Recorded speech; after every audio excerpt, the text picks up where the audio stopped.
kurz darauf hinweisen, dass die filmende Person neben uns das für unsere eigenen Zwecke macht. Also sie werden auch nicht scharf abgebildet. Es geht darum, unsere Publikationen vom gedruckten Format mehr und mehr ins Online-Format zu transferieren. Dann we change in English. We would really welcome Anne Holtrop this evening, and he will be presented by Jean-Daniel Strub. He will introduce you his person later on a little bit closer. And we only have to say thank you for your coming, and we will have a last event. Wir werden noch eine letzte Veranstaltung haben im Dezember. Dann zum Thema architektonische Identität mit einem Referat von Aita Fluri. Und ich möchte mich recht herzlich bei unseren Sponsoren bedanken und wünsche viel Vergnügen. Jean-Daniel Strub, vielen Dank.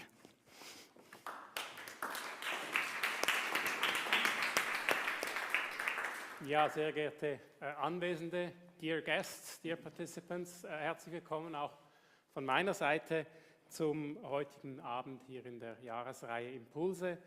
Der Abend ist, Thomas Heugster hat es bereits erwähnt, eine Premiere in diesen Jahresreihen, und ich freue mich sehr, dass ich das mit Ihnen heute erleben darf, eben einen Abend, den wir auf Englisch durchführen. Wir werden den ganzen Abend auf Englisch bestreiten. Sie sind selbstverständlich herzlich eingeladen und sehr willkommen mit Ihren Fragen, Ihren Gedanken am Ende dann auch in der Sprache, in der Sie sich wohlfühlen, also problemlos auch auf Deutsch, gerne auf Englisch, wie es Ihnen passt. Und ich werde dann je nachdem einfach ganz kurz die Übersetzung machen für den Stream und natürlich für unseren Gast. And with this, myself, I will change the language. I have the pleasure and the honor to be here tonight with Professor Anne Holtrop and to wish you a very, very warm welcome here in St. Gallen as our guest. We will have our well-known and well-established format tonight. First, a talk by Anne Holtrop. Afterwards, the two of us, we will engage in a discussion. But at the end, as I already mentioned, you will have the time also, of course, for your questions and your contributions too. Between art and architecture, for a non-architect like myself, I, of course, can admit that whatever you do in your field is kind of an art for me. To design and to construct buildings in a way that they not only fulfill their functional objective, but that they also, and maybe it's simple, but they also look good.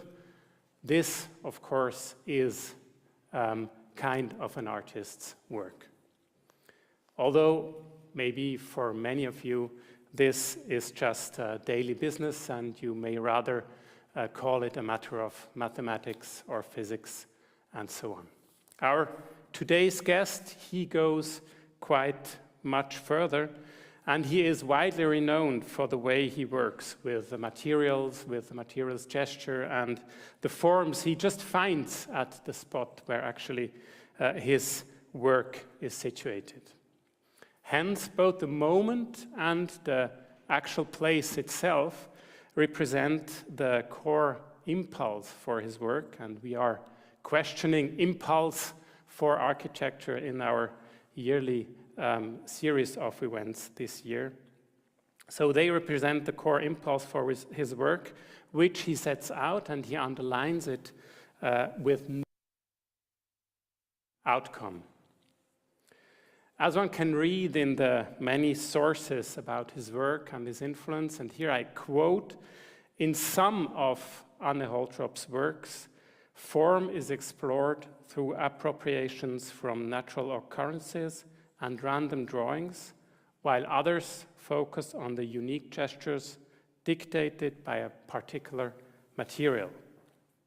I look very much forward to discussing further with you on how impulse and inspiration that you take directly from those features, how these turn into such fascinating, inspiring, and indeed unique architectural work as we will have the opportunity to see right now.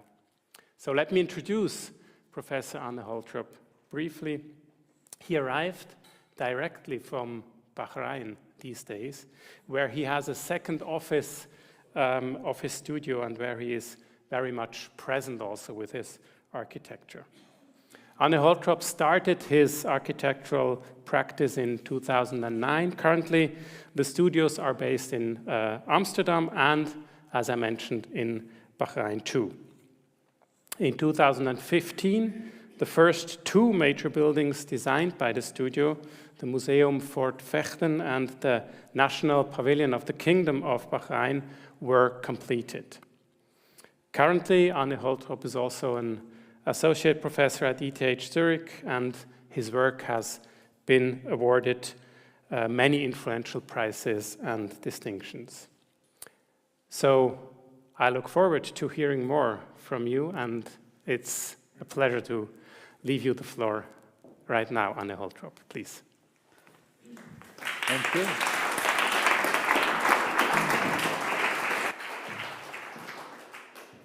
Thank you for the, this is on, huh? Yeah.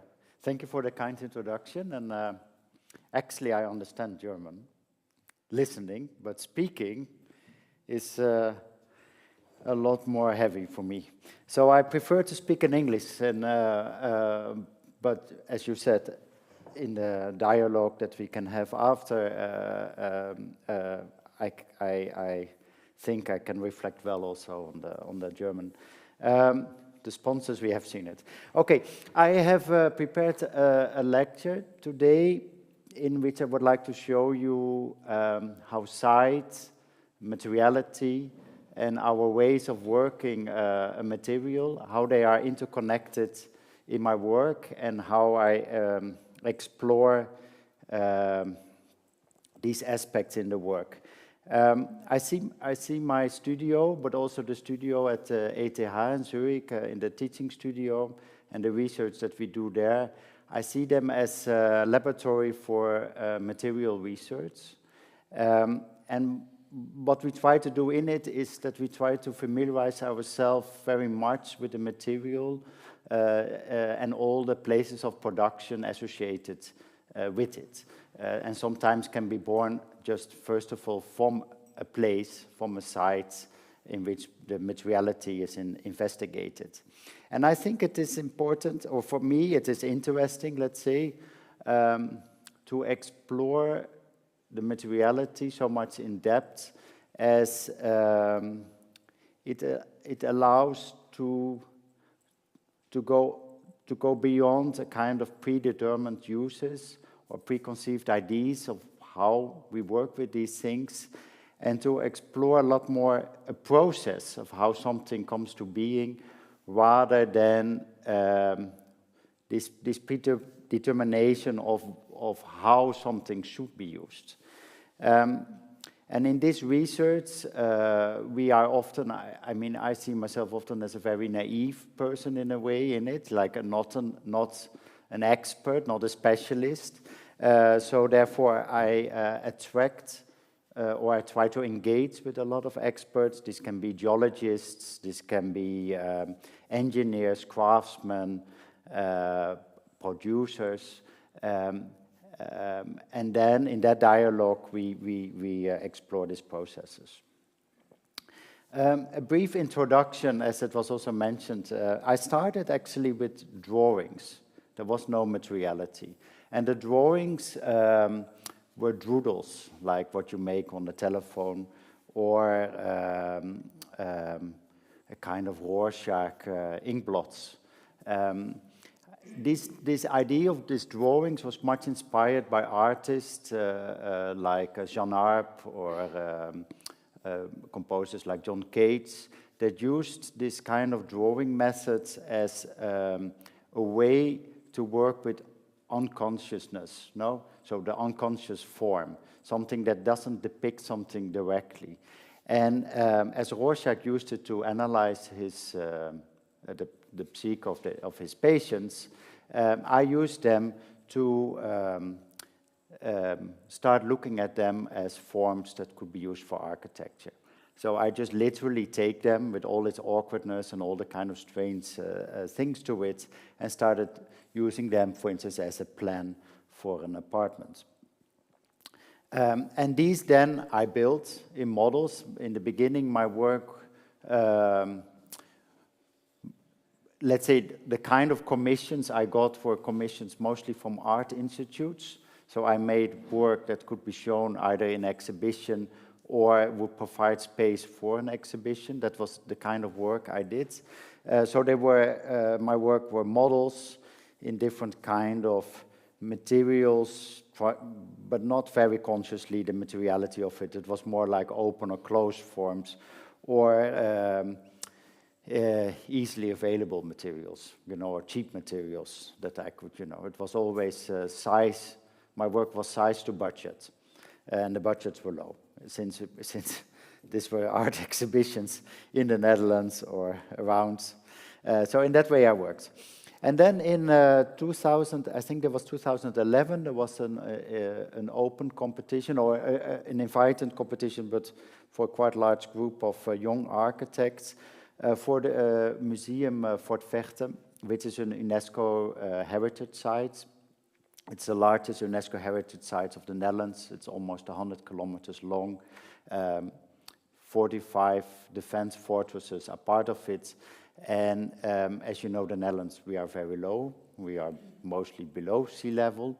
So the defense mechanism was to flood the land, so the land becomes inaccessible, and then the fortresses were there on, let's say, on the weak points, dikes or railroads, where the enemy could still pass. And these fortresses are buried, so basically they're built above ground, and then a lot of sand is put over it to protect them against cannon bullets. These fortresses are, let's say, started in 17th century in the Netherlands. This is 18th, 19th century work, so this is all before airplane war started. You know, then it was become obsolete. But the beauty of, let's say, what appealed me in the thing was this drawing that was given as the site where a museum should be built within that fortress to explain the history of that heritage. And what I took was very similar to what I did with the drawings, the inkblot drawings that I was using. I literally used this topographic map as the form giver for the architecture. So, and I proposed this building, this new museum, also to be built under the ground, exactly as the fortress is. So what you see here is the two courtyards that give light to the museum that is under the ground. And here in plan you see then the fortress, the U-shape, or part of this fortress. The fortress is a lot bigger, but a part of the fortress that is built under the ground, and then the new museum as a kind of semi-rectangular, just with one corner connecting to the fortress as an entrance to get into this museum. But all the walls that are trapped within this rectangle are forms that I borrowed from the landscape drawing. And what happened is that there is a museum that with its walls engages with its landscape very literally. High differences that are significant in the Netherlands, so we're talking about a few meters, but the size of architecture. So the high differences go up and down as the museum is engaging and taking the properties of that landscape. And this is then the interior courtyard, in which you see a large model that represents this 100-kilometer stretch of the Netherlands. And inside the museum, all the walls are curved differently. It was a very strong argument always towards and the client and the contractor that we have to build it like this, because this was the landscape. You know, we could not change the landscape. I did I can tell you this, I changed the landscape map a little bit at one corner because it was a very ugly thing in it. But no one knew this. For the rest, we followed the landscape. And that landscape gave these beautiful forms, and also how the light falls through the windows, because I made everything follow it. So the curved windows, the glass curved, everything was following what was given by that drawing. And outside, as I said, there was another landscape, a landscape on scale, a landscape that represents the Netherlands with its typical dikes and polders and different heights, and the little cities, and the locks that people, visitors, could open and inundate, flooding the landscape and reenact in a way that thing. But also a landscape that is inhabitable, a landscape that you can walk through, that you can wet in, etc. That was my introduction. That was to show you how I was what kind of, position I wanted to take in architecture, because the title, I mean, I'm framed between art and architecture, but I see myself very clearly as an architect, although that was not so clear on the way going there. And I worked a lot with artists, and I assisted a lot of artists in their work, because I always felt so much related to it. And one thing that I learned well from it was that I could just take position, and if my field is architecture, and I studied architecture, and actually I studied engineering before architecture, I could just take position in what I believe architecture could be about. And that was the thing that I think that working with artists really helped me to take that position. When I was building this museum, this was my first building. I got, of course, I was lucky to get a full commission, so I was also supervising the site, and I had no clue what we were actually fully doing. But one of the things that I really realized, or what I find really fascinating, was that this concrete that I wanted to build in, and that I had so carefully drawn on the plans, was made by formwork, actually made by its contraform. Because the material arrives at something that is fluid, that needs to be poured in something, that needs to be contained in something, that needs to be set and hardened in a certain form. And therefore, what do we build? We build formwork. And that formwork gives the form, of course. It sounds completely obvious, but for me, to think of that, to work with the other parts as a possibility, rather than to draw the form of something that I want to be built, became that something was not anymore a concept or a drawing, but was something that I thought I can engage directly with the materiality itself, and how I can form materiality itself, rather than very precisely wanting to draw its form as what I said, as a concept. And that brings me to the first part. I hope to do this in 3 small parts, this talk today. The first part is about sight and matter, and how sight and matter relate to each other. These are 2 examples, photos I took in Bahrain, because I thought, I don't know who ever visited of you Bahrain. I know 2 people here that I see that have visited Bahrain, but I assume not so many. One thing is, here's the burial mounds. So the Dulman civilization was based in Bahrain 3,000 years, 3,000 to 4,000 years before Christ. So that's now 6,000 years ago. This civilization built for their death a kind of heap of material. This could be small heaps or very big heaps, I think depending on how important this person was, but in a way with material that was just laying around. So the material is shuffled together, and by shuffling it and by moving material, it creates meaning, and quite a significant meaning, and quite a beautiful landscape of meaning, just by rearranging in a way material that is there. And another example is what they are currently doing in Bahrain, since Bahrain is a very small island state. The length of the whole island is around 45 kilometers, and the width is, I think, 25 kilometers. So you can imagine how small this country is. It's 1/3 of the size of Luxembourg. So this is how small we are. So we are in a bit like in a Liechtenstein kind of situation here. Despite that we don't have the wealth of Liechtenstein or any wealth of the surrounding countries. It's a country that has a very long line of civilization there, but doesn't have so much of the wealth. One way to create a bit of wealth is to create land, and that is what you see here. So land reclamation is continuously done because land has value. And since the sea, the Persian Gulf, is so shallow around this island, it's very easy to reclaim. So in a way, it's again the same way as in the Dolmen civilization. We move the sand from the sea bottom to another place until we create land.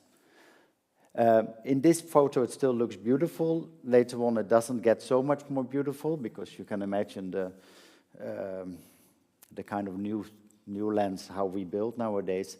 But the principles are very similar. And I just give you this as an introduction because I find very beautiful that we can move around matter that is already there at a place and start working with it.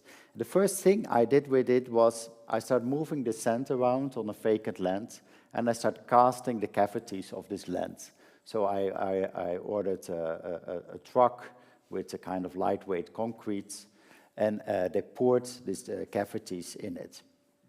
And these then, with my studio, everyone was digging. We excavated this part, and as you can see here, casts of that landscape were defined. And the kind of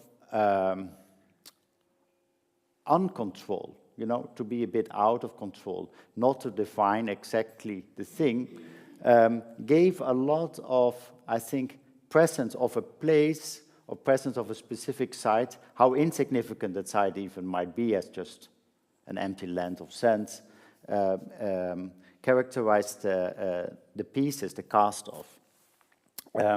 And if you look at this cast, these are model casts that I did in my studio in a big sandbox.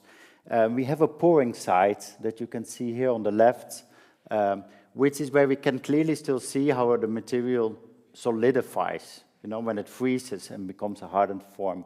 And on the right, we see the sand, the imprint of the sand, but we see also the tools, how that sand has been moved around, the digging tools.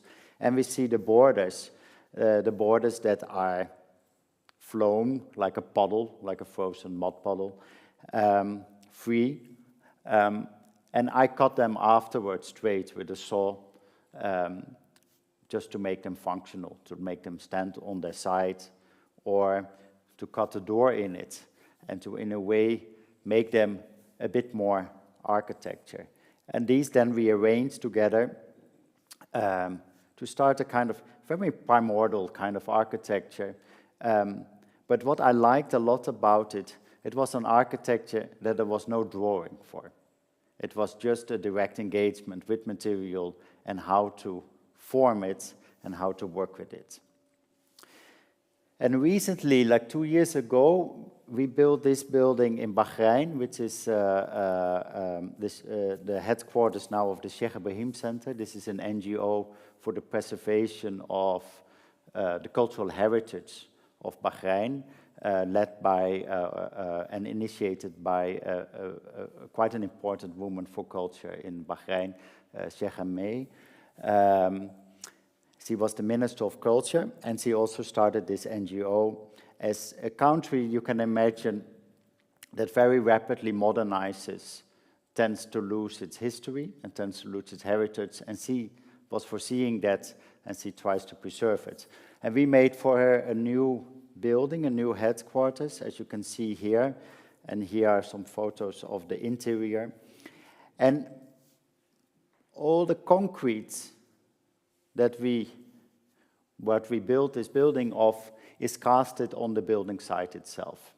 So these are all, it's a kind of in situ prefab. So it's casted flat on the sand, as sand is the base in Bahrain, as you understand now.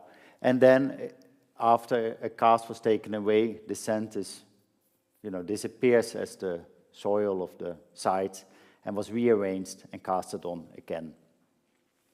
And here you see two drawings. These are, by the way, projects that I started working on with Mario Manotti, a structural engineer from Locarno. And you see here the blue parts, the vertical parts, all there, but also all the floor slabs were all casted as concrete, this in situ prefab concrete, let's say, on site. And they're all structural also. Maybe that was a little thing I didn't mention. So we built structurally with it. And one of the things that was difficult in the engineering is that we didn't know what form we would get out of it. So how do we calculate the reinforcement? How do we calculate the whole structure? And with Mario Manotti, we said, okay, maybe we don't define form, but we can control mass. Since the structural principle for a concrete building is much defined by its dead weight, if we know the mass, we can work a lot, we can predict a lot by how to control the structural aspects of it. So this is the instructions we gave to the contractor: define the overall size, define the mass, so the volume of it, the thickness, the minimum thickness something needs to have, just to have the possibility of reinforcement in it, and a certain maximum thickness.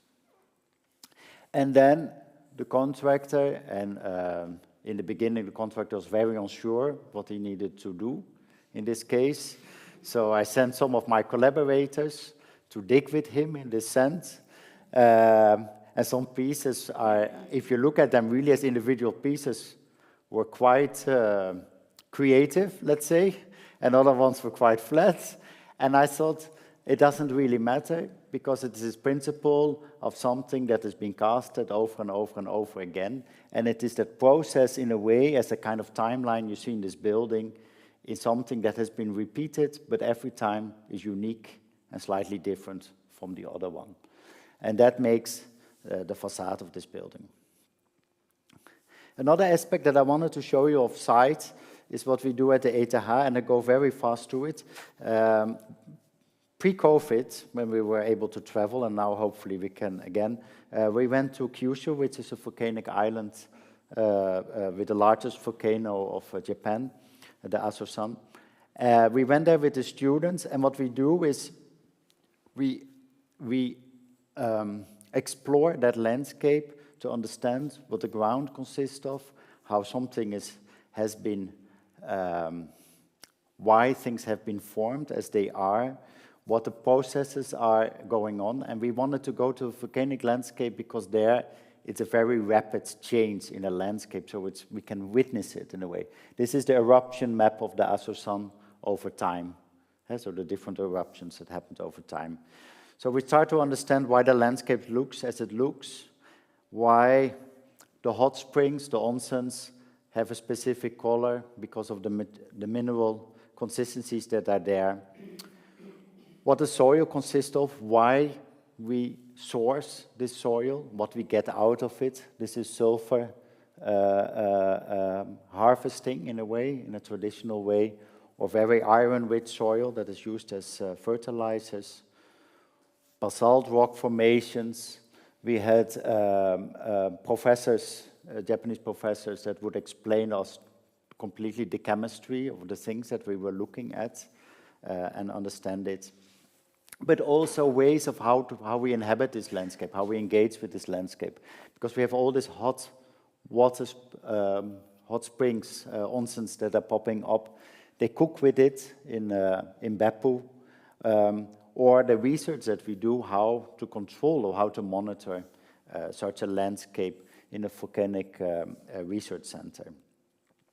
And also the more spiritual parts, how does it have informed our engagement or things that we might not be able to explain, of how do we engage with that. And the students were asked then to make a project with it based on a phenomena or certain phenomena they have witnessed in that landscape. And this is then one of the outcomes that we do in the studio. So where the student explores this in a work of architecture. Second part is the matter and the gesture. In the beginning, I only called it material gesture, and sight was actually so clearly part of it that now we call it sight, matter, and gesture. But what you saw in the Green Corner building, or the building that I showed you with the concrete cast, is that inside we have these aluminium window shutters. This was given because there will be part of this building is an archive for art and old books and old prints, and therefore it needs to be the possibility to block the daylight. And I wanted to work with aluminium because in 2019, was it 19? 18, for the architecture biennial, I did a research with Armin Linke on what we called aluminium places of production, where actually through the lens of aluminium, we explored the island Bahrain. And why aluminium? Because one of the largest aluminium smelters in the world is based on this island. And this was done purposely in the 60s already to diversify the economy, because oil, it's not an oil-rich country, but it has the possibility of cheap energy basically by the neighbors, like Qatar as a huge gas reserves, as we now know, because now we are boycotting Russia. Now we buy the gas from Qatar. Because of that, and then we started following it, and here we see an old craftsman that used to work with wood. Then he moved to aluminium at a certain moment, as this becomes the locally available material. So in a way, you could say it is the new vernacular material to work with. And this is, in a way, what is built on this new lens. It is an architecture that we can see in many places in the world. But a lot of it is done in aluminium. So the aluminium windows, aluminium cladding of the facades, but also in the interiors, kitchens are built out of aluminium, etc., because it's a readily available material. And what I wanted to do was to explore this materiality more than the kind of sheet material or the profiles that we know, to see how the material is, in a way, how it behaves when it is fluid, and we can still form it in any kind of way. So we made all the aluminium, all the window shutters I explained to you that are inside the building, but also the entrance door, as you can see here, is in aluminium. And aluminium, when you form it, it's never a solid material as the concrete is. Any bronze sculpture that we see is a hollow form. If we would knock on it, we would understand it is hollow. And that has to do with the fact that it would be a ridiculous amount of material to use, but also when you cast in this material solids, it would have an enormous shrinkage, an enormous cracking by the temperature differences that it needs to make. So you cast it in hollow. And what was the beauty was that I wanted to cast it in a similar way as in the sand for the concrete,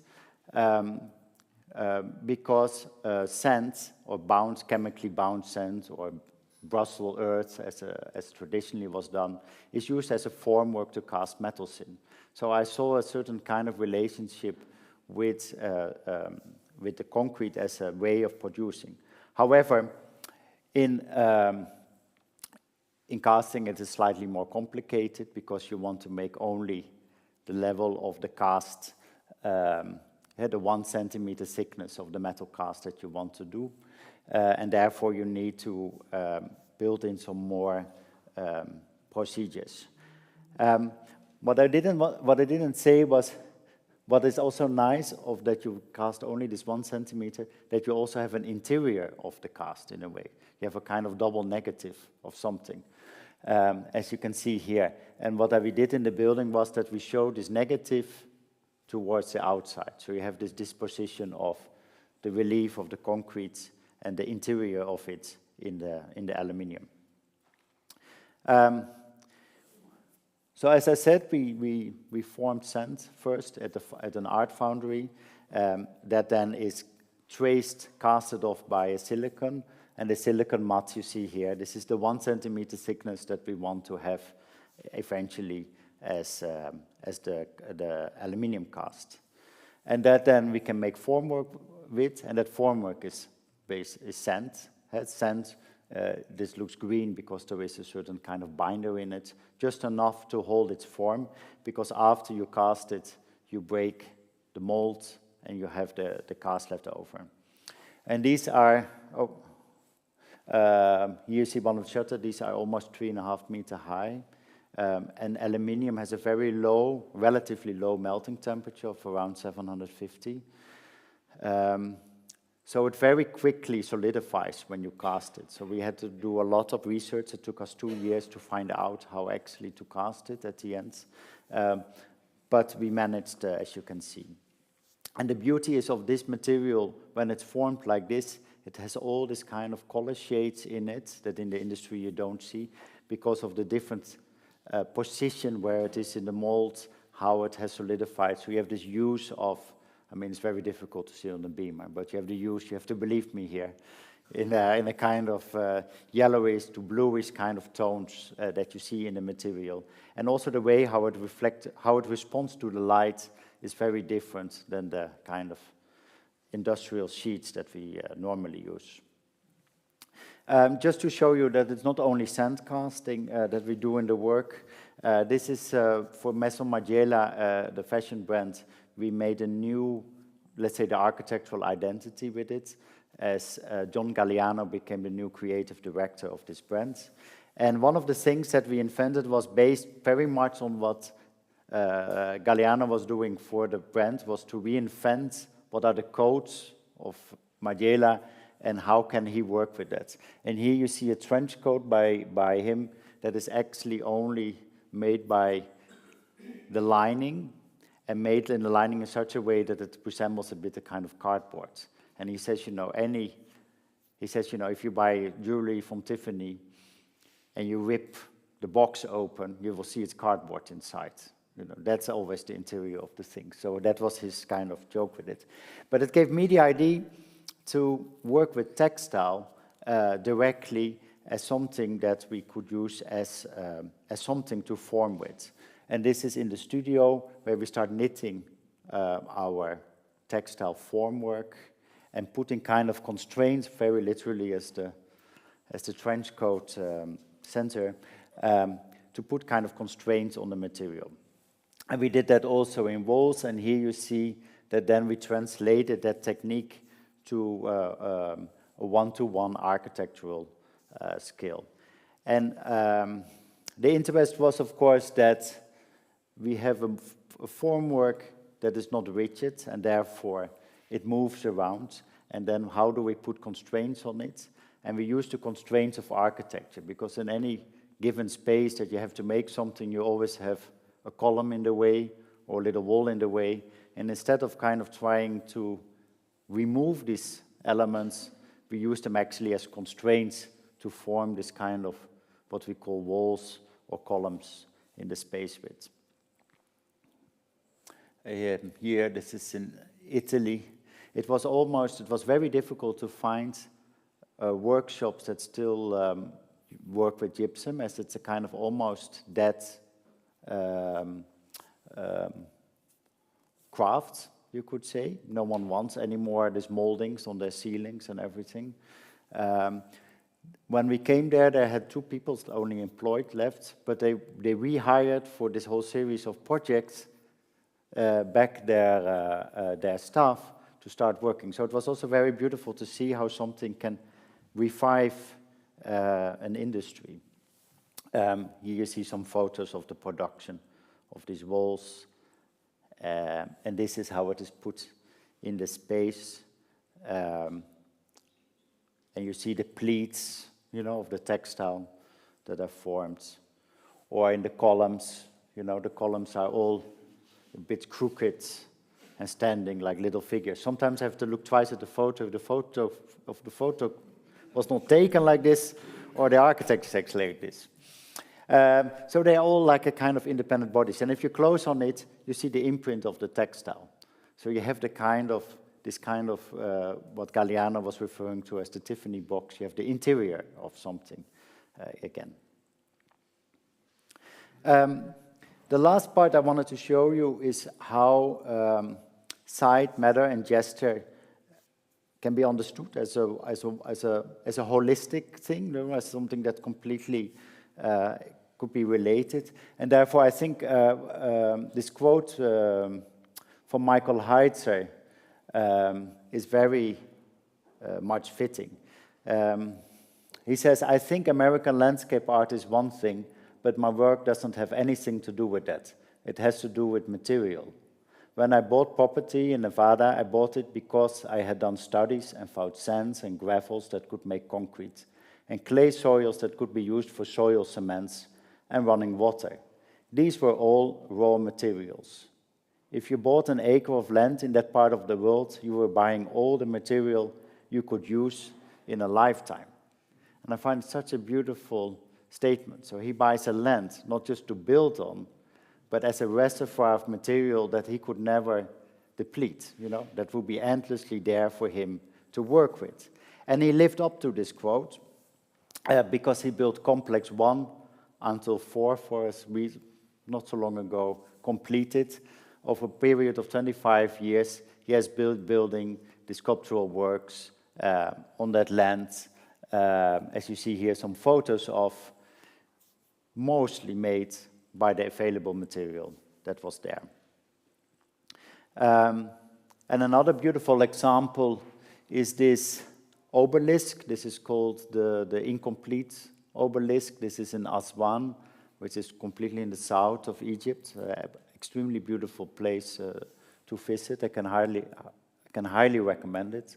But what you see here is the obelisk still when the Egyptians were cutting it out. So you see the trench around it to kind of free the rock or to form the obelisk as one gigantic piece of stone. It's like incredible to imagine that they were doing that. It helped a lot researchers to understand how the Egyptians were able to build with such large pieces of stone. And this one is unfinished, so it's now in the middle of this city, or village city. You see this stone laying down. But again, a beautiful example, I think, of material that is available on a place and how, with a certain way of interacting with that material, we can make meaning. You know, we can give meaning to things. And we can do the unimaginable in a way also in these two examples. Recently, actually earlier this week, finally we could release the news that we are making a new art institute in Saudi Arabia, in the capital in Riyadh. As you know, Saudi Arabia is a country that is incredibly fast changing, you know, with a new crown prince at its helm, no? Not only a controversial person, to say the least. But when I moved to the Middle East, I believe that by doing things, we can also contribute to change. That's my position I take in it. I get often asked why I can do this, or why do I do this. For me, I think by not doing anything, we also don't change the place. And I believe strongly in change, as you might understand from the work I showed you before. And one of the things we are doing to contribute to that is we are working on a new art institute, which will be a place to grow, to let artists grow. So it will be workshops, it will be artist in residence places, it will be places for lectures and seminars, and presentation space. And this presentation space is in this, what we call the galleries building, and it is placed within a wadi. It's called the Wadi Hanifa. It's all the bottom of the sea. This is all limestone, rock formations, as you can see here, with a very warm yellowish light and tone to it. And this wadi is basically an empty river that now and then floods, and the water passes through it. And in this urban plan that they had made, this art institute has the possibility to be built towards that wadi, despite that it's a protected green area. They wanted one building, a public building, that could connect these two places and give access for the public to go between a city that will be built on top of its plateau and the green or nature long down. And what we proposed, and that's why I also showed you Michael Heitzer, to was first of all make a place in that rock. So I proposed to cut out a rock and to build a building in it that freely stands within that space. And why did I want to do that? Because I wanted to make present that the materiality of that place throughout the engagement with the building. So from outside and inside, we have that rock and that landscape as a presence there. Here you see these are construction photos of a few weeks ago, where we did that excavation part and the cut through that landscape that shows another aspect of that landscape by our intervention. It shows the stratification of it. It shows the cavities in it, etc. That landscape is part of what they call the Tuwik Mountains. This is where the wadi starts from.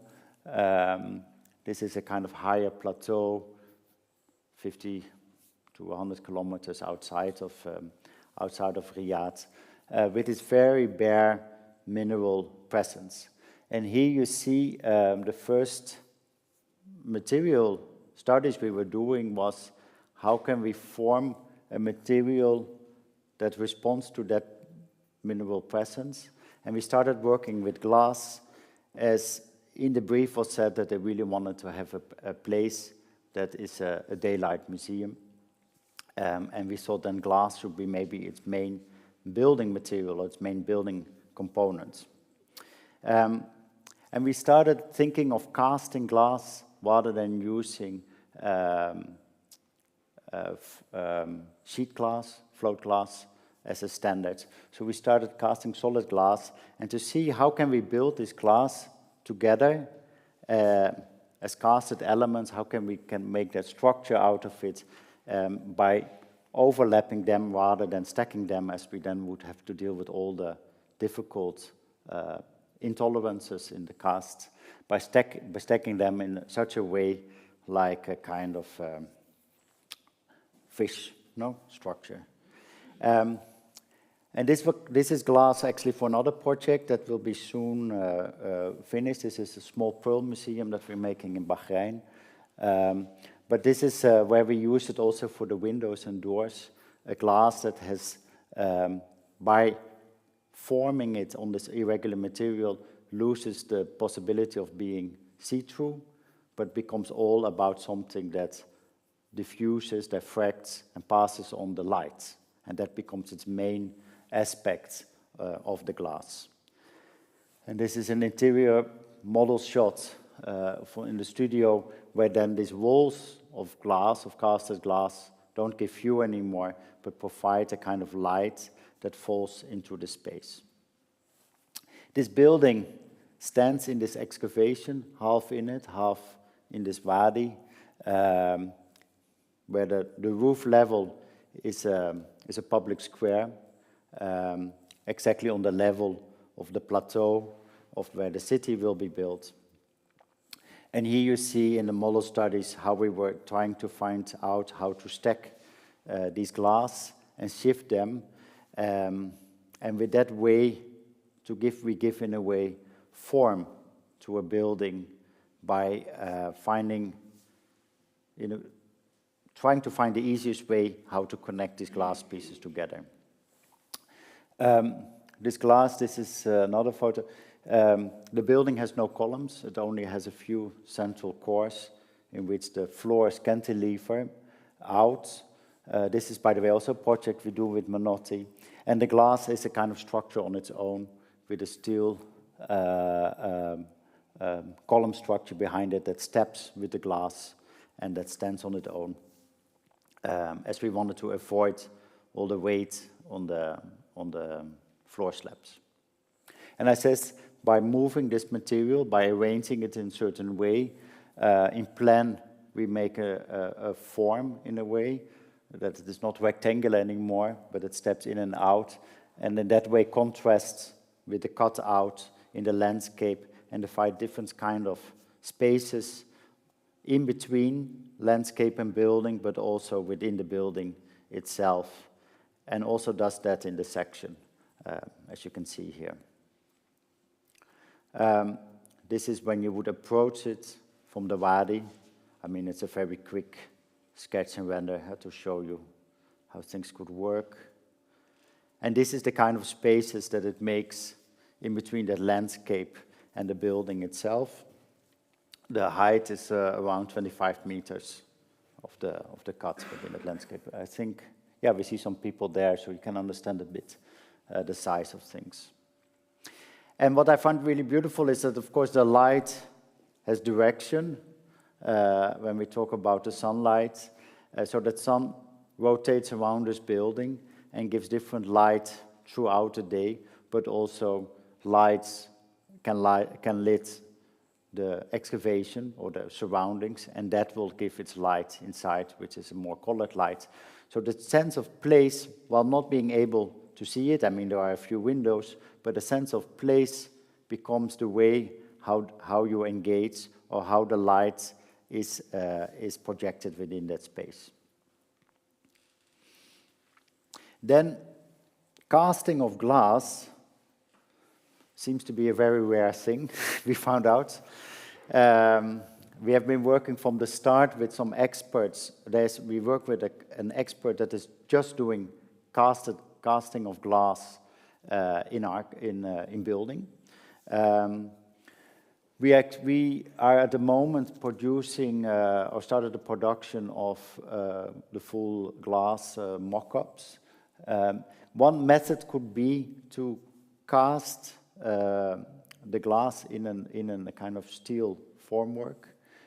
So you will have kind of, the average thickness is 10 centimeters, so it's between 12 and 8 centimeters, something like this. Why is our standard float glass only 1.5 centimeters thick or 2 centimeters maximum?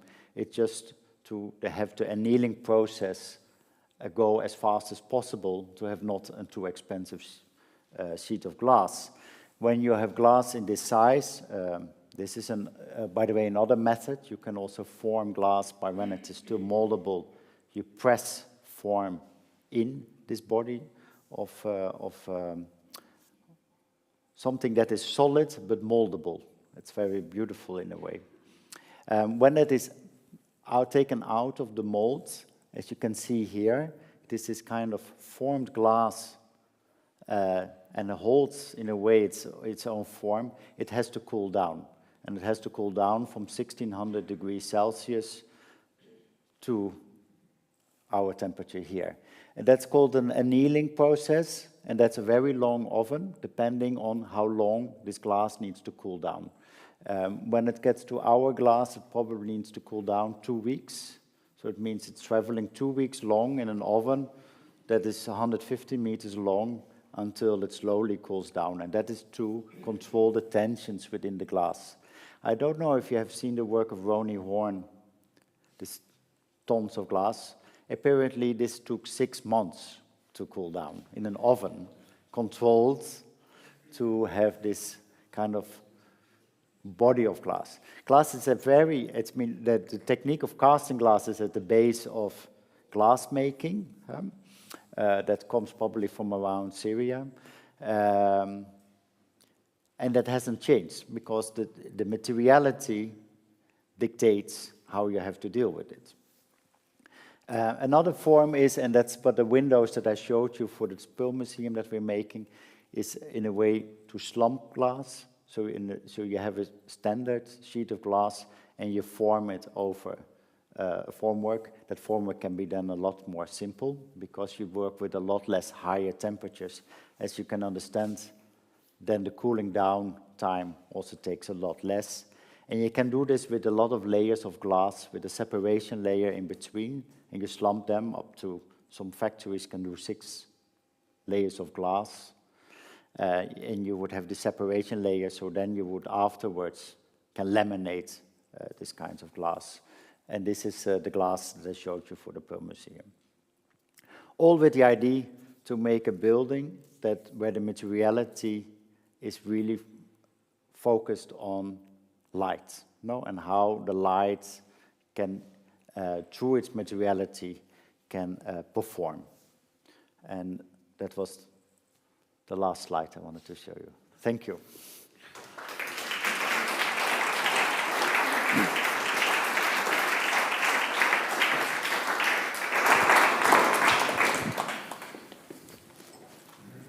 I'm not so sure if I got out of time boundaries. You didn't, and if ever, I mean, this is fascinating. Thank you so much. And I would like to start our conversation now with a question that probably many of you also asked yourself during Anne's talk. At one moment you said, well, you decided not to become or to remain an artist, but to be an architect. But if you have a look at all this, what's the difference then between an artist and an architect? Well, I have to... I don't know anymore. Listen, when I was a kid, I knew really well, I thought that I wanted to be an artist. But I had no example around me to understand what do I have then. You know, there was no uncle or no one in the family that I could follow. And my father took advantage of this, I think. I said, and when I had to choose school, he said, why, if you're doubting so much, why don't you do something a bit more applied? Mm-hmm. So he came up with architecture.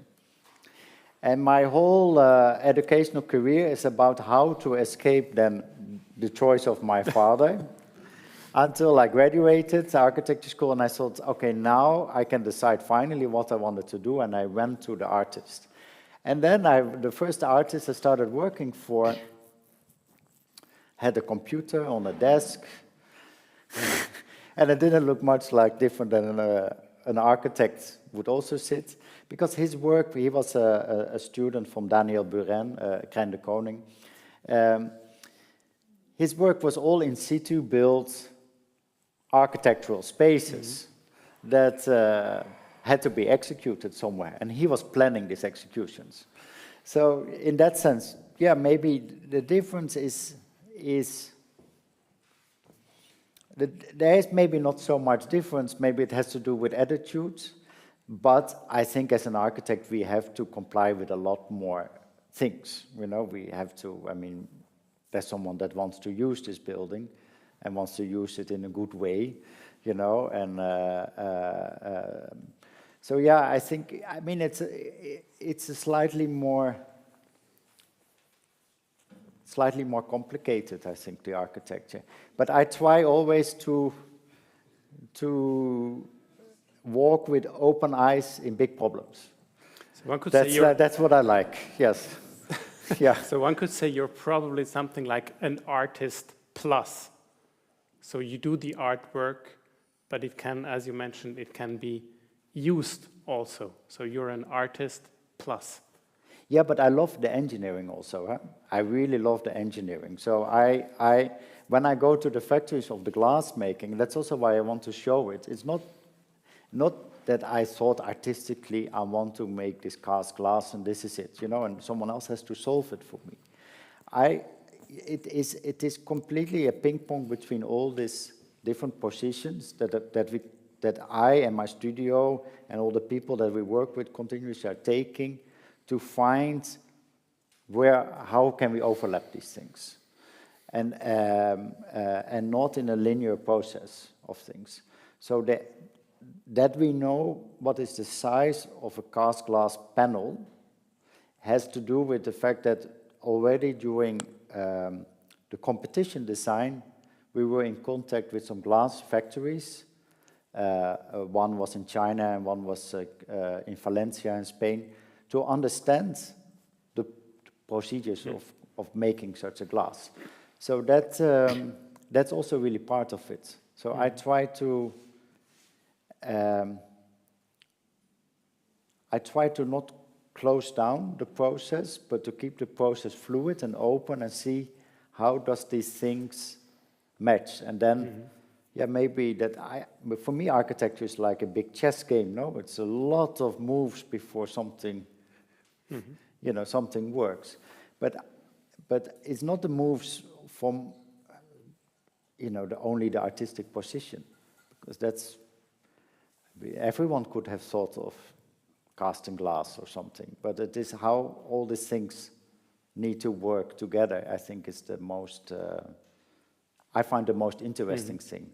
And from what I understood, one element in there that is particularly important for you is that it also fits the place where the building, for instance, or your artwork at the end resides. So if we look at the stores, you mentioned the Margiela stores, this is something that is reproduced at many different places all over the world. Yeah. Would you accept to build such a museum with this glass technique in another place, in a different place than the place you showed us?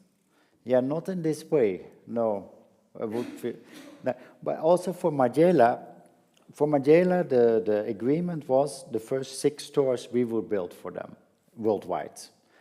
And then we will build a large model of the space, and we should start casting this, because these casts are just one aspect of all the things, but they're the main architectural intervention. We would always cast them on this existing architecture so that they are site-specific. You know, they could not have been built anywhere. Then afterwards, Margiela is rolling this out. I don't know what they do. I think they just reproduce the forms, or that I have no control over. But what we did was always to make it that it is tailored to a place or to a condition of a place, and that I find really important, that something is born from a place.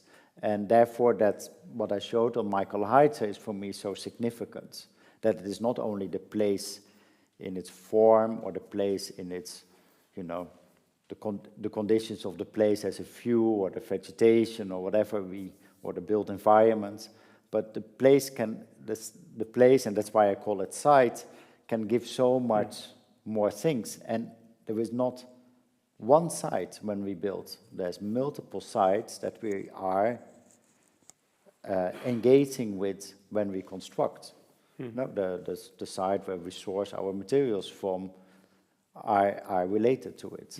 And that's in this building, for me, a lot of things, they make sense. No, in the Art Institute, they resonate with each other. And therefore, I can do it in this way, I think, yeah. One thing that I thought a lot about when I prepared for tonight, but also now listening to you, is that sentence you also mentioned, you go somewhere without an idea, without an idea of a predetermined outcome. Yeah. So probably there is one notion that is particularly interesting and important for your work, which is also a philosophical notion that is maybe closer to my work, which is the notion of trust. I imagine you need to be extremely trustful towards the sites you're engaging with, trusting to find the ideas and the solutions you need in order to fulfill your mandate. Yes.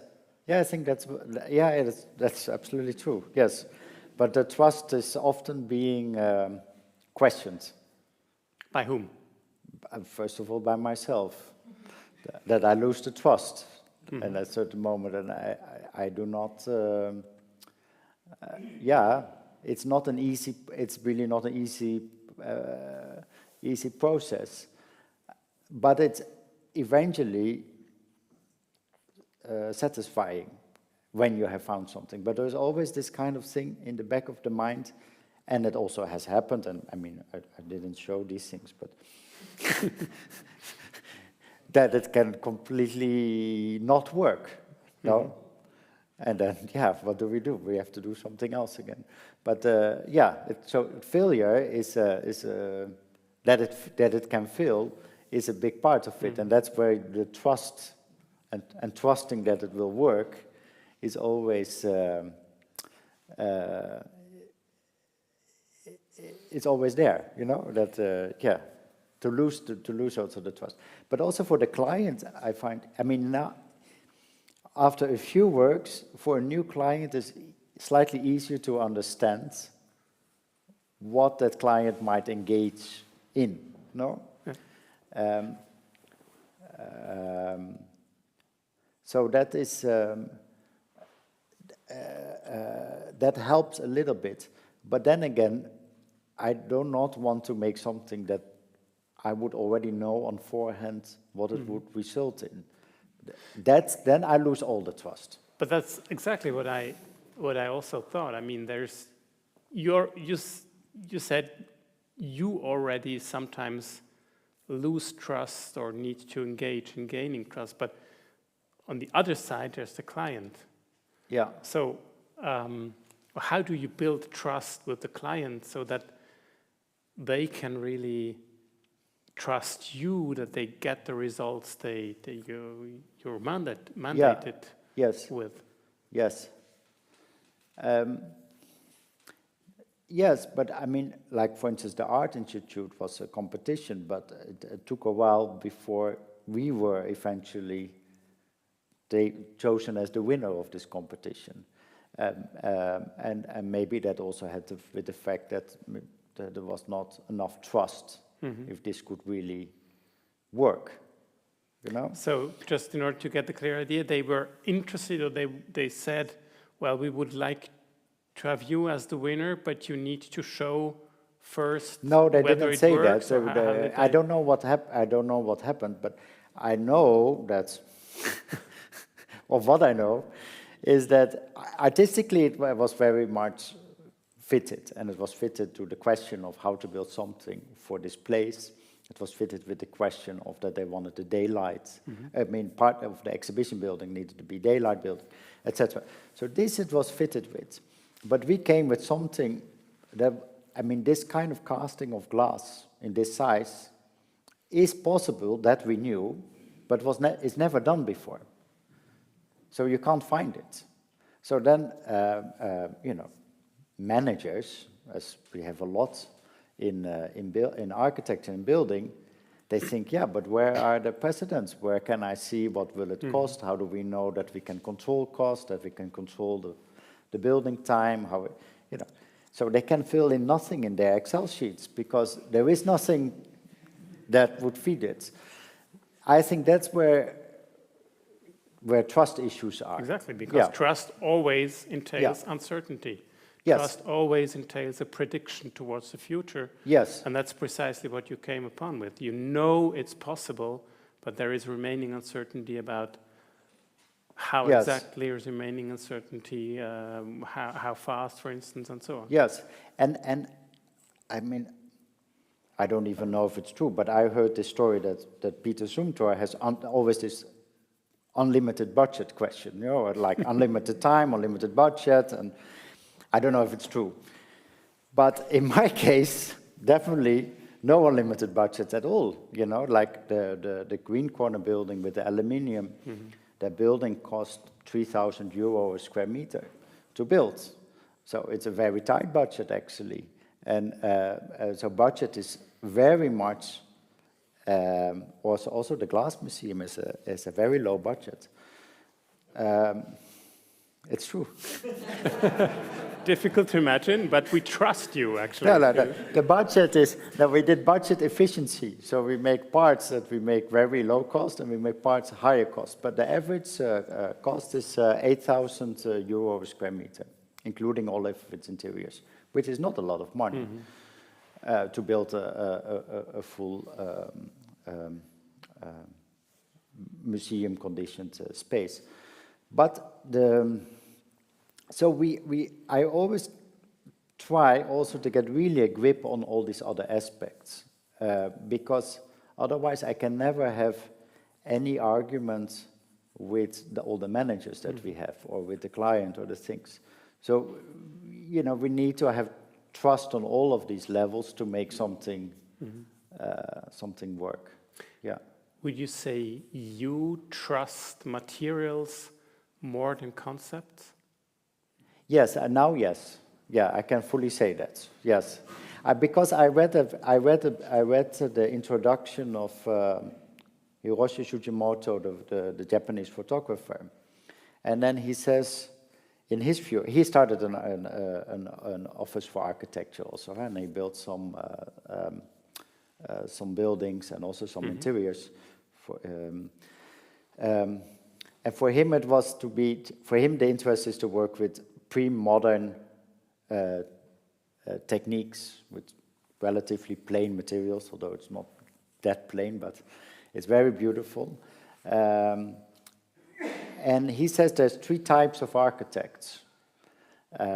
There's the one that works with the concept, there's the one that works with structure, and there's the one that works with material as its base thing. And when I read that, I thought, yeah, I would definitely see myself in the material category now, if there is a category. Because structure for me is something I work with, of course. Every architect works with all of these aspects. But what is the dominant driving force in it? It's that material engagement. Yeah, because for me, that brings ways of working it from one side and sides to another aspect. They bring it all together for me, and therefore I like to work with it. But therefore I also still introduce the lecture with the one that came from drawing and why that flipped in my thinking.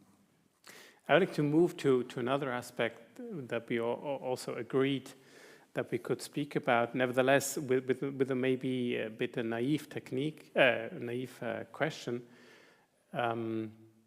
regarding geographical aspects. I mean, the buildings you showed, at least to me, they looked as if they were open, as if there were no entirely closed walls. So is it easier to build such a building in a place where, for instance, you don't have to heat your buildings? Or is this even a condition that you can do so? No, but we don't have to heat them. You need we to have cool to them dramatically probably. cool them. Yeah. Yes, and cooling is even more energy than heating. Huh? So we work with that, like and also there's another. Sometimes there's the belief that there was no regulations there. No, there's a lot of regulation there, and a lot of bureaucracy there as well, and we need to comply with all of these things. So the cast glass, we found out, helps to reduce, because it is not a reflective surface as a conventional glass building is. So it reduces the heating outside, so it doesn't make heat spots outside. Actually, it kind of absorbs the heat. And we built a double glass facade, as you showed in one of the pictures. So the heat that we trap within the material and that is transmitted to the interior comes in this void in which we evacuate naturally. That's why the glass is also not closed, but actually open, so everywhere we move it out. This is one of the ways to reduce the climate installation, as we also didn't have that budget to make everything as big as we wanted. You know, so these things, to fine-tune them and to find efficiency in them is actually something that we work on to make it happen. In the Green Corner building, it's structure, it's concrete, there's no insulation, as you saw in the drawings, only on the roof. But since we make such a massive building with so limited amount of windows, it was possible within the insulation values that we had to comply with, which are in Bahrain better, more flexible than if I would build here in Switzerland, for sure. Yeah. How come you work so much in Bahrain and the region? I live in Bahrain, and Yeah, I have my studio there. How did you get there? I mean, Well, it's not I the got- next place to No, the Netherlands and no. your fortress. It was also definitely not on my radar, but I got invited for the competition to come up with the pavilion, the first expo pavilion for Bahrain in Milan in 2015. So the competition came in 2014, which I almost did not participate in because I was with my students in India to visit places of production, and I got terribly ill, of course. So when I got home, I was like 10 days ill on my bed. I couldn't eat anything. And then we had 1 week left to do this competition. So I phoned everyone. I didn't even have much of a studio. Said, okay, now we work on this competition. So we made this idea in 7 days. We handed it in. 3 days later, I got phoned, and they said, congratulations, you have won the competition. We are a little bit in a hurry because it has to be completed within 1 year. And that is how I started working with Bahrain. As a place where there is a very direct interest, and that's driven by the Minister of Culture, a woman, Shehemeh Al Khalifa, very much driven by an interest in architecture. We do also a lot of restoration projects in Bahrain, and in a very direct way of working. You know, it's a one-to-one almost, which is very beautiful. So that's changed a lot in my practice, because, for instance, in this building, we could not do let's say, the conventional way of first making a whole design, tender it, choose the contract and start building it. Actually, from the competition design, we started directly selecting the main contractor, but also all the subcontractors, while we were developing the project. And even while we were building the concrete part of that building, the finishes we didn't know yet. We were still testing and designing and doing these things. So it was very beautiful for me to understand that this process can be so much, you know, construction and design is just mixed up. And that's another project of the transition from drawing to building in a way. You know? And that's how I got in contact with Bahrain. And also through that project, I met my wife. So that was the double thing. But she is not from Bahrain. She is Palestinian, but was already living in Bahrain and working within the Ministry of Culture. And so we have to decide, do we start our life in Amsterdam or in Bahrain? And for me, Bahrain, after I I don't know, more than 20 years in Amsterdam, sounded so much more exciting. And it is, definitely.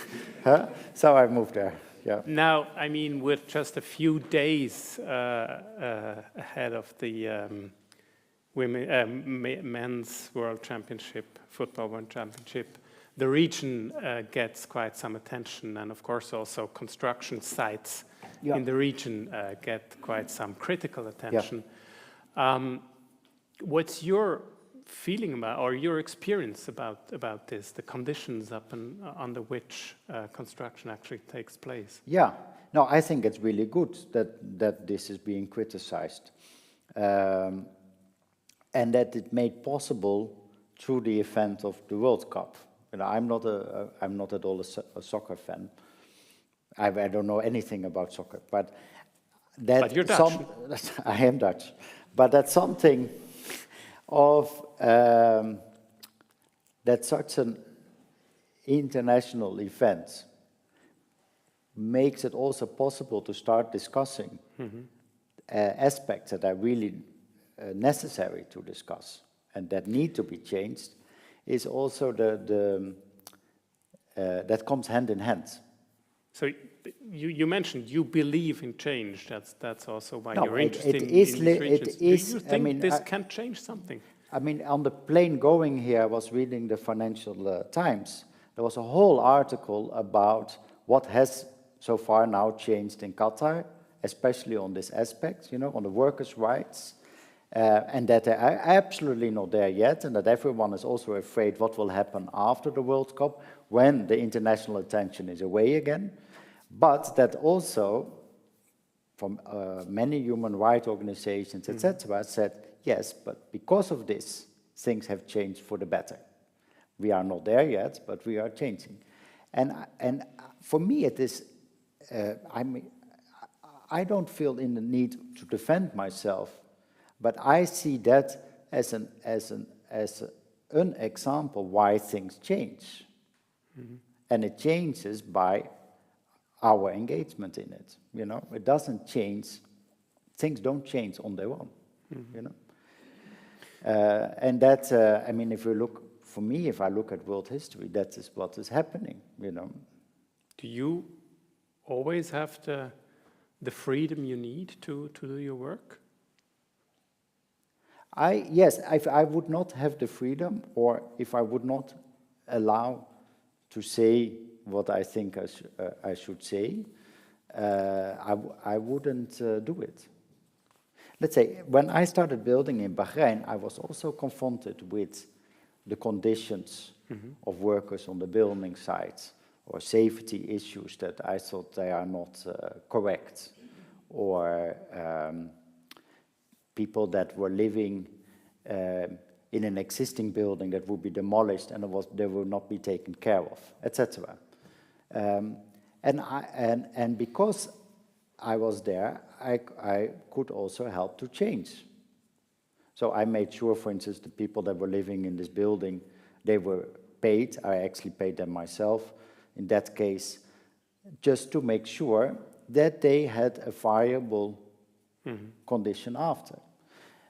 Or that I talk with the contractor and say, listen, your people need to have the proper gear, the proper shoes, they need the proper things, we need to work, etc., etc.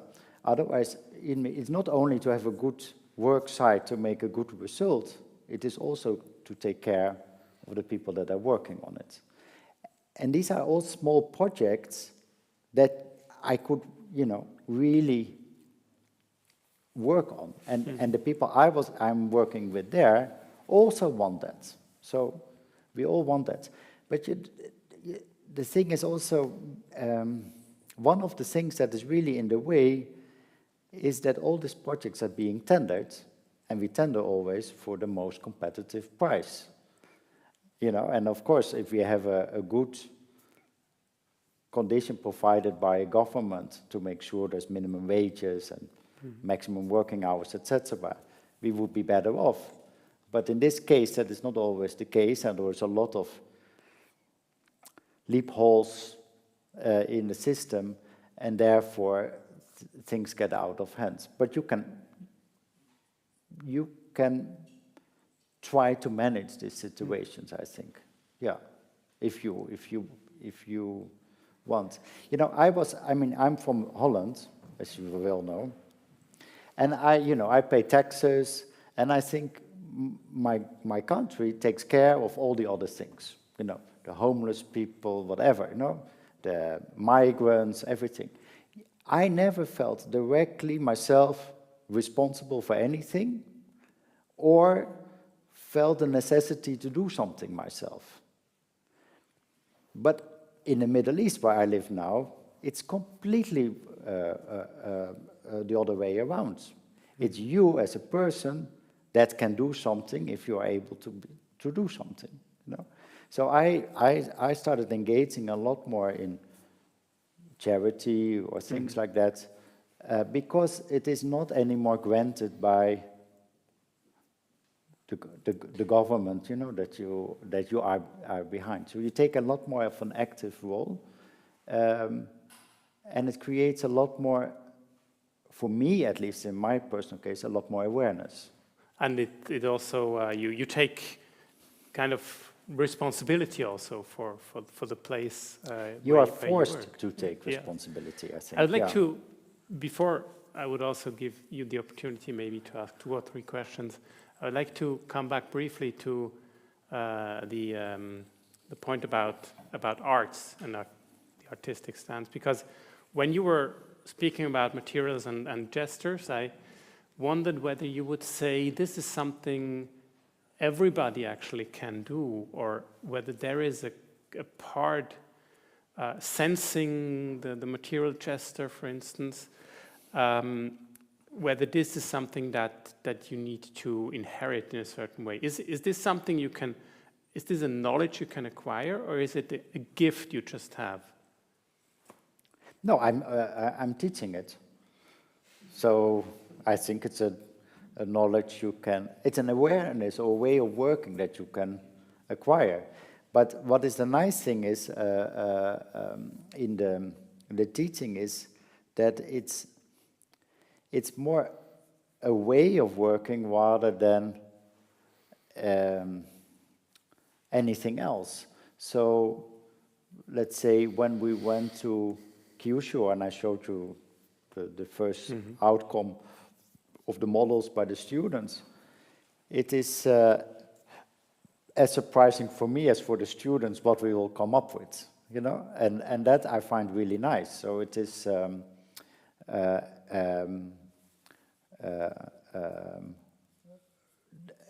that's inherently part of it. But we had, as I showed you, we had geologists on board, we had all kind of professors on board, we had volcanologists there, of course, and so it was also with a lot of knowledge. No, it's not only just artistically fool around a bit. Sometimes students that come in my studio, they mistake that. They think I do something creative or funny or something, and this is it. But that's what I say. I mean, anyone can do that, but to make a kind of sense out of it, that all the things start to work together, is I think that's what you can teach, and that's what we do. And I'm also not unique in that. There's other people doing that too. So you could say architecture is also a matter of attitude, not only a matter of competence. Yeah, but that is for any profession, no, not? Yeah. Great. So I'd like to open up. Maybe there is some questions, some comment you would like to bring to the floor. You can do it in German, you can do it in English, as you wish. There's one comment behind. The casts you produce are very important for your architecture, the surface, the forms. How much artistic intention goes into the designing of the casts? Do you prepare small models for each cast, or do you just set the principle? And how do you convey it to the people that practically cast the things? Yeah. the exact form of things in these casts doesn't really matter. No, so that really is not the important. The interest for me is in these things that we describe a process and we engage in a process. So that's why I show. I mean, I had to do it a bit fast to have a discussion after. So I've skipped some parts in the explanations, but I show you through the photos a certain process of how, hey, you know, that I've, you know, some fragments that show how to get somewhere, and that's where the precision is. No? So to find out with Menotti that we define actually mass. And how can we control mass as the main aspect of it? I find a really beautiful thing because it doesn't define form, you know. It defines a volume, and that is the key to that project. I also showed the Margiela things just to show you that we don't only do this kind of sand casting. But even within the sand casting, if we change the materiality, everything changes. You know, it might look with a similar surface, but how to get there is completely different. No? So also that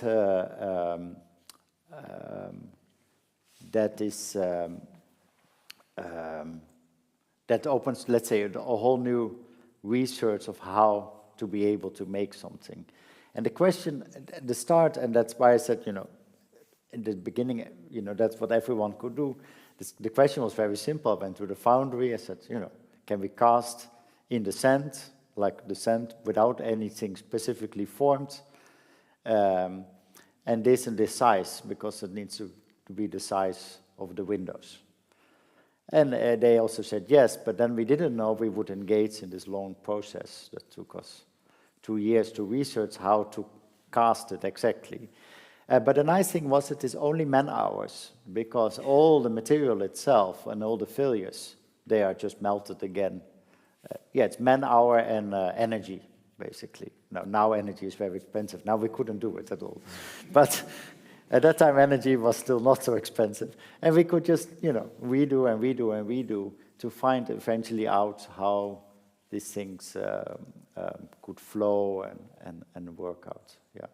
So yeah, then in that case with aluminium, we are talking about how much of the material we should melt, how what are the temperatures, how the temperature develops when it travels this 3.5 meters, how fast it needs to travel, etc. Like with the glass, you know, there's a lot other aspects that are a lot more important than the relief of it that we want to understand, you know, to be able to work with it. And the relief is just almost just the excuse to think out of the box, no? To say, okay, it's not super flat, it has a kind of strange relief, and therefore we have to rethink every aspect of it, because in the glass, when things go in the lamination oven, in any glass factory, things go on rollers. You know, they roll the piece. With flat pieces of glass, or curved single, very easy. But when the relief is like this, the whole process doesn't work anymore. So it fundamentally re-questions all the aspects of how to make it, and that's exactly what I like. But what also these factories that we contact or the other specialists, they really enjoy, because it's at the foundation of what they are doing. You know, it allows them to innovate also, because they have this question now. And that is, so we were in Sedac and Seele in Germany, near Munich, well-known glass makers. it's, you know, it's very interesting to discuss these things, and that's one of the parties that is involved now also in this Art Institute project. So Germans even like to rethink these things. No, they are not like we can only do it like this, and because it's at the core of what they are interested and what they're focused on doing, and that I think is the crux. So if I say that the relief is just the alibi, you know, to have something. Yeah, yeah.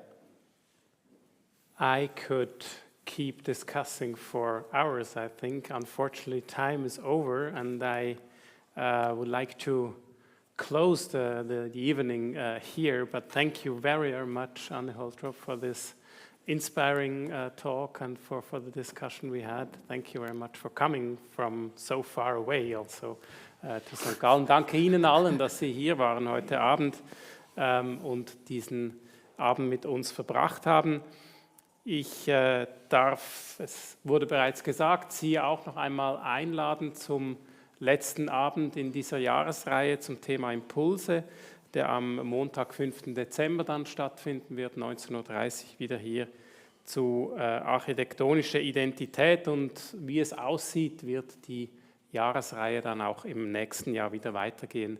Das heißt, da freuen wir uns bereits darauf. Wir freuen uns, wenn wir Sie in einem Monat wieder hier begrüßen dürfen. Und jetzt können selbstverständlich, wie üblich, die Gespräche auch noch etwas weitergehen beim Apero, der bereits in Betrieb genommen wird. Vielen Dank noch einmal Ihnen für Ihre Teilnahme. Herzlichen Dank, Anne Holtrop, dass Sie hier waren, und kommen Sie gut heim. Wieder schauen miteinander.